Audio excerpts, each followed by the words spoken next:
homeschool mom wrote to ask me where my episode on gamifying your homeschool was. The problem is, I don't have one, but I thought it was a fantastic idea. This is the Homeschool Sanity Show, the episode where we talk about making our homeschooling more like a fun, motivating game. I'm Dr. Melanie Wilson, Christian psychologist turned homeschool mom and curriculum author. And this is the podcast helping you wave goodbye to worry and say hello to a happy homeschool. Before we dive in, I'd like to thank my sponsor for this episode, CTC Math. Are you looking for a new math curriculum? CTC Math specializes in providing online video tutorials that take a multi-sensory approach to learning. Favorably reviewed in Kathy Duffy's 102 Top Picks and the Old Schoolhouse Crew Review, the lessons are short and concise to help your children break down concepts and appreciate math in a whole new way. The lessons are taught the traditional way, not to a test. Each one of the video tutorials is taught by an internationally acclaimed teacher, Pat Murray, who is renowned for teaching math concepts in a simple, easy-to-understand way and in only a few minutes at a time. CTC Math uses a multi-sensory approach of effective graphics and animation synchronized with the voice of a friendly teacher together with practical assessment. This three-pronged attack makes learning so much easier and more effective. Even students who struggled with math are getting fantastic results, and those who are doing just okay are now doing brilliantly. Visit ctcmath.com today to start your free trial. You might have heard of Gameschooling. There are some excellent online influencers who share games for teaching just about every topic. I've shared games for teaching language arts as well as holiday games. I'm a huge fan of games as a break from traditional teaching. Kids love them, and depending on the games, we parents do too. Not only are games fun learning, but they can create family memories you will cherish. I incorporate games into Grammar Galaxy as well.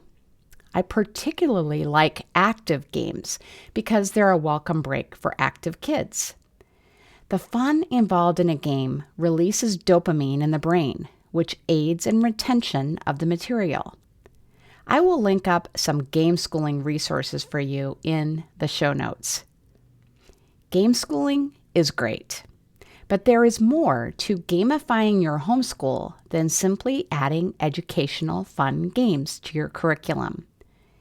Gamification means adding game principles to your homeschool life so that you and your family are more motivated. Let me share an example to explain.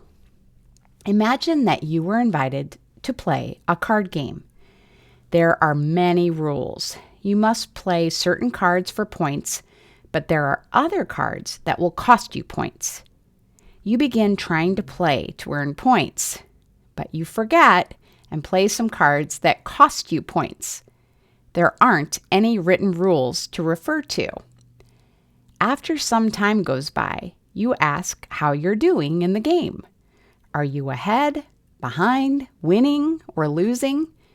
You're told to just keep playing the game and you'll figure it out.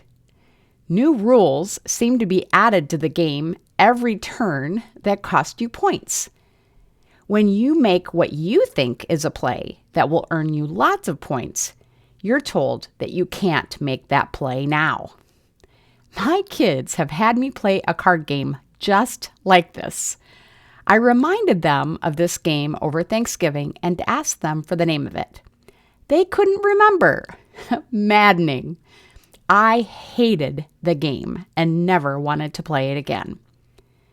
Sometimes our homeschooling is just like this. Our kids do some schoolwork. They feel good about it, but they made some mistakes. They didn't show their work. They didn't put enough effort into it, and we let them know. We make them redo the work. We may even give them extra practice work if they didn't understand a concept. Or they did very well. They did the work so quickly that we worry we aren't challenging them. So we ask them to do more advanced work. We ask them to read more or to move on to another subject. We might even add a curriculum to their workload. The same process can happen with chores. Didn't do them well enough? Do them again. Get extra chores added on. Do them well but fast? You can handle more chores. Are you getting the picture? Our kids may feel like they're playing a game where the rules aren't clear, but what is clear is that there is no way to win. That isn't motivating for anyone. So how can we fix this to properly gamify our homeschools? First, the rules for winning at school and chores need to be limited, clear, and preferably posted. We aren't motivated by a game that tells us to play cards, so our kids won't be motivated to do school. They need to know exactly what must be done to earn credit. If you're worried that what I'm sharing contradicts with getting kids to take initiative, please don't. When kids know exactly what is expected of them, they'll be more likely to take initiative to learn or help more. But for that to happen, the rules have to be limited, and winning has to seem possible. If there are so many rules to remember that I don't know what to do first, I'm going to want to quit the game before I even get started. If our students have so many assignments that they can't remember them all, they will feel defeated before they begin. In addition, winning has to seem achievable. I have started to play video games where the high scorers are listed as motivation for us to compete. I just have to play once and get a paltry score to realize that I will never reach that level, nor would I want to spend the time necessary. When we have students who are underperforming, our tendency is to want to fill up their lesson plan with work to help them catch up. What happens instead is they feel hopeless and don't even want to try. Instead, we want to help our kids see that they are winners in school and life. We want to do what we are good at, even if that thing requires time and effort. In my How to Motivate Any Student class, I share that the first time I played on a par 3 golf course, I hit a flag with my ball on the drive. I was convinced I was a great golfer and I wanted to keep playing. That was true, even though golf is a time-consuming game. We see people spending considerable time and effort developing skills in all sorts of areas of life, most likely because they initially believed they had some talent or ability in it. We can give our kids that initial confidence by making the work easy enough and quick to complete. We know this when it comes to habits and life changes for ourselves. We know we can't run a 5K without first walking and jogging short distances. We won't be motivated to organize if it's going to require weeks and hours of effort. That's why we work in short, timed bursts. To use that gamification strategy of making winning possible for our kids, we may have to do some experimenting. Keep cutting down the workload or reducing the level until your child is agreeable. Grammar Galaxy's mission steps take just 10 to 15 minutes each to complete. Some homeschool parents are concerned that this just isn't enough time. But what happens when you require just 5 minutes of reading a day or 10 to 15 minutes of language arts a day is kids think it's doable, so they'll start. They'll keep reading because they enjoy it. They'll want to do a second and even a third step in their mission because it was easier than they thought. Third, A gamified homeschool requires visible progress. Imagine playing a board game where you can't see how close you are to winning. You have no idea where your marker is. Sometimes our homeschooling is like that. We're just doing school, and not even a calendar date indicates the end of the work because mom feels we need to continue into the summer. I am not suggesting there is a problem with schooling year-round. I am saying that kids need a finish line to be motivated. I've mentioned before how my kids became super motivated to finish their work at the end of the school year when they had a list of everything needed to do before having a long break. I'll link the quarterly checklist I used in the show notes. Have a chart posted in a visible spot, like on the refrigerator, that shows progress in books read, math lessons completed, or chores done. Research shows that without any rewards, even without praise, public progress charts improve performance. Kids also need to know that their work is meaningful and can't be minimized in an effort to get them to do more. Here's what I mean. The games of Sorry and Candyland can be so frustrating to play, specifically because all your forward progress can be wiped out in one turn. Homeschooling shouldn't feel like that for our kids. To that end, we should avoid having them redo a whole curriculum. Instead, we might consider switching to a new curriculum or adding supplementary work to shore up the learning. The only reason I would ignore this advice is if your student is on board with redoing the curriculum. We also don't want to add chores for a student who finishes work quickly and thoroughly.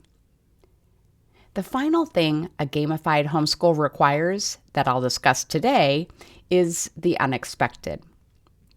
If you knew you would never win or would win at solitaire every time, you would not want to play.